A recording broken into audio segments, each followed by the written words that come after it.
Hello welcome back to mom and baby care tips. ఇవాళ video వచ్చేసి ఏంటి అంటే రీసెంట్గా మన సిస్టర్ ఒక క్వశ్చన్ అడిగారన్నమాట. ఏంటంటే న్యూబర్న్ బేబీస్కి సెర్లాక్ అనేది ఎప్పటి నుంచి పెట్టొచ్చక్క, ఎలా పెట్టాలి? సో దీని గురించి ఒక వీడియో అయితే షేర్ చేయమని ఆ సిస్టర్ అయితే అడిగారన్నమాట. సో ఈ డౌట్ అయితే చాలా మందికి వస్తుంది కదా, సో అందు గురించే వాళ్ళ వీడియో అన్నమాట.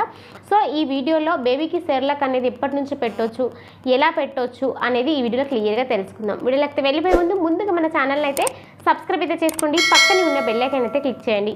నేను పెట్టే ప్రతి వీడియో కూడా మీకు ముందుగా నోటిఫికేషన్ రూపంలో రావడం అయితే జరుగుతుంది. ఏదైనా సందేహాలు ఉంటే కింద కామెంట్ చేయండి, తప్పకుండా నేను మీకు రిప్లై ఇస్తాను. ఇక వీడియోలకైతే న్యూబర్న్ బేబీస్కి సెర్లాక్ అనేది ఎప్పటి నుంచి పెట్టొచ్చు, సో ఎప్పటి నుంచి పెడితే మంచిది అనేది ఈ వీడియోలో క్లియర్గా తెలుసుకుందాం. సో నార్మల్గా అయితే సెర్లాక్ అనేది ఏంటి అంటే బేబీకి ఉగ్గు టైప్ అన్నమాట.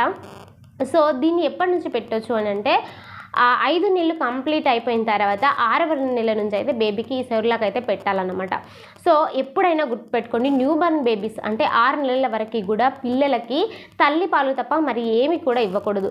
ఎందుకంటే అప్పటి వరకు బేబీ యొక్క ఉన్న కడుపులో ఉన్న ఆ పేగులు కానీ ఇంకా ఏవి కూడా మెచ్యూరిటీ అనేవి కావన్నమాట. సో అందుకనే అప్పటి వరకు 6 నెలల వరకు ఓన్లీ తల్లి పాలే పెట్టాలని చెప్తూ ఉంటారు డాక్టర్స్. సో 6 నెలల తర్వాత బేబీ యొక్క జీర్ణాశయం కానీ ఆ పేగులు కానీ కొంచెం మెచ్యూరిటీ అయితే వస్తూ ఉంటుంది. సో ఆ తర్వాత మనం ఏం పెట్టినా కూడా ఓకే బెటర్, అది కొంచెం అరిగించుకోవడానికి ఉంటుంది. కానీ సో 6 నెలలలోపు ముందు అంటే 4 నెలల బేబీకి కానీ 5 నెలల స్టార్టింగ్లో బేబీకి కానీ ఏది పెట్టినా కూడా అంత మంచిది కాదు. సో 6 నెలలు ఎప్పుడైతే 5 నెలలు కంప్లీట్ అయ్యి 6 నెలలు పడతాయో సో అప్పుడైతే ఈ సెర్లాక్ అయితే పెట్టండి.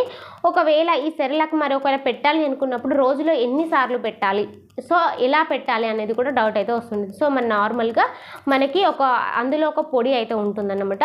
సో దీన్ని ఏం చేయాలి అని అంటే మామూలుగా వాటర్లో ఆ పొడిని ఒక బౌల్లో పెట్టేసి కొంచెం వాటర్ కలిపి మామూలుగా మెత్తగా పిల్లలకి ఓకే తట్టుకోకుండా ఉండేలాగా కలిపేసేసుకొని పిల్లలకి చేతి వేళ్ళతో పెట్టాలన్నమాట. చాలామంది తల్లులు స్పూన్తో పెడుతూ ఉంటారు. స్పూన్తో అయితే వద్దు, చేతి వేళ్ళతో పెట్టాలి. అదైనా కూడా పిల్లల్ని కూర్చోబెట్టి పెట్టాలన్నమాట. ఎందుకంటే పడుకోబెట్టి పెడితే పిల్లలకి తట్టుకుంటుంది. మరి ఇది ఎన్ని రోజుల్లో ఎన్నిసార్లు పెట్టాలి అంటే సో మీరు ఇప్పుడిప్పుడే స్టార్టింగ్ కాబట్టి స్టార్టింగ్ పెట్టే పిల్లలకైతే అంటే 6 నెలల్లో పెట్టే పిల్లలకి అయితే రోజుకు ఒక్కసారే పెట్టండి. ఎందుకంటే వాళ్ళకి అది డైజెషన్ అవుతుందా లేదా ఇంకేమైనా ప్రాబ్లమ్స్ వస్తున్నాయా మనం తెలుసుకోవడం చాలా ఇంపార్టెంట్. సో మార్నింగ్ ఈవినింగ్ పెడితే అది అరుగుతుందో లేదో కూడా తెలియాలి కదా. సో నేను చెప్పినట్టుగా బేబీ యొక్క పేగులు అనేవి చాలా సెన్సిటివ్గా ఉంటాయి, జీర్ణాశయం అనేది చాలా సెన్సిటివ్గా ఉంటుంది కాబట్టి సో దాన్ని అరిగించుకుంటుందో లేదో అనేది కూడా మనం చూసుకోవాలి. ఒకవేళ ఈ సెర్లాక్ పెట్టిన తర్వాత లోపల బేబీకి మీకేమైనా అంటే బేబీకి ఏమైనా ప్రాబ్లం లాగా అనిపించిన, గ్యాస్కి సంబంధించిన ప్రాబ్లమ్స్ అనిపించిన, కడుపు నొప్పి వచ్చిన, ఇంకేమైనా పొట్ట ఉబ్బరంగా అనిపించిన మట్టికి కొంచెం తగ్గించేసండి. ఇప్పుడే వద్దు, మళ్ళీ కొన్ని రోజుల తర్వాత పెట్టండి. ఎందుకంటే నేను చెప్పినట్టు బేబీకి మెచ్యూరిటీ అనేది రావాలి లోపల. సో మీరు పెట్టాలి అనుకుంటే 6 months తర్వాతనే పెట్టండి, కానీ ముందైతే వద్దు.